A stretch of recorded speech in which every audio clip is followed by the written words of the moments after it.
What is up, guys? This is Olympio coming at you with a top 5 discussion. I don't really do these very often, but in light of the new ritual archetype coming out in the cloths that is coming out in the next couple of months, I have decided to do a top 5 ritual monsters in my opinion. So these are the ritual monsters that are kind of legal. I'm just doing next set, so it's the ones that are available to us now, and I'll touch on kind of one of them at least. But so we'll go straight into it. Top 5. The fifth one, I think, one of the best ones, obviously, because we're doing top 5, is Relinquished. Relinquished is an absolutely incredible card. I used to use this back in the day. Pegasus, you know, what can I say?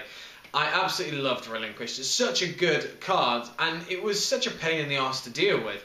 Taking one of your opponent's monsters, gaining the attack, and just being like, yeah, fuck you, thank you very much for that monster, I'll have that, and then I'll attack you. And then it was more difficult to kill as well, because you had to attack it twice.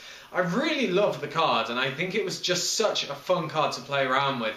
You occasionally see it popping up in different decks, mainly level 1 base decks, where people play Piper Chaos and so on and so forth. But it's just such a cool card and such an awesome one, and definitely warranted in the top 5 position. Coming in at number 4 is Gishki Kraken. Gus Kraken could have made such a massive fucking impact on the meta if it didn't get hit to 1.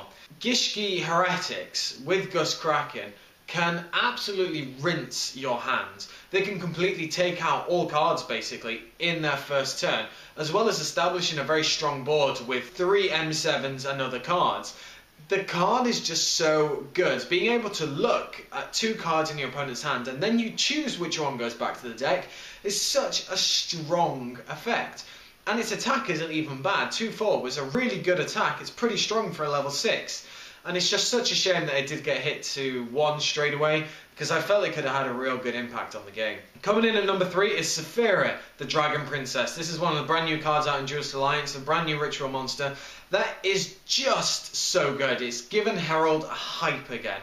A lot of people were picking this up and starting to pick up the Herald decks, and just in general picking up more ritual cards. And what actually has come out of Saphira coming out is a Burning Abyss based ritual deck. So if you don't know what it is, it's Burning Abyss with Saphira in there. You can use 2 level 3s to summon it, and then you get off its effect and you can ditch, and when with the drawing of the 2 you can ditch one of your own cards. It's just, the combos with it are just so good. And being able to recycle Honest and recycle Effect Veiler, the card is just really strong. It gave a little bit of a extra va-va-voom, let's say, to rituals, because a lot of people got very excited about this card and it being so good. You couple it with Herald and you're constantly getting cards back. You're generating that advantage that Herald sometimes loses. So that's why I said number 3. Number 2 is one of my all-time favourites, Demise, King of Armageddon. Yes, this bastard has an OTK with Doomdozer, and I just love this card. I had this deck, I still have it somewhere. I haven't dismantled it. I have 7 ulti first demises, I think it is, and the card is just 1, fucking kick-ass. It looks so fucking cool, and 2, the effect is just so good.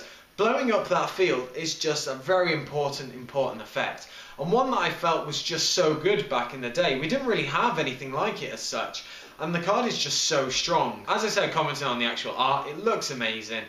And also just the effect, it just gives it an all well-rounded, deserved number 2 spot. But coming in at number 1, and I'm pretty sure everyone saw this one coming, because it's pretty obvious, but Herald of Perfection. In my opinion, Herald of Perfection is the best ritual monster in the game. It's seen more tops than any of the other cards, and it's just overall the best one.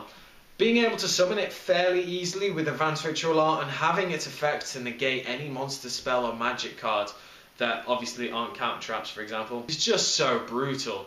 And with the future, the Herald of Glorious Light coming out, the Ultimate Herald, kind of begs the question, is Herald of Perfection going to be overtaken by Herald of Glorious Light? Only the future will tell us.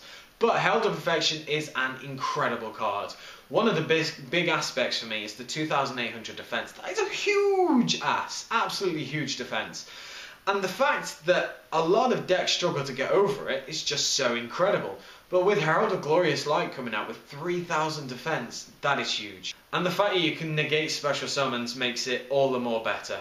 So I want to know what you guys think of the actual list. Are there any ones that you think should be on the list that I haven't commented on? So as I said, let me know down in the comment section below. Like, comment, subscribe, and I shall catch you guys later.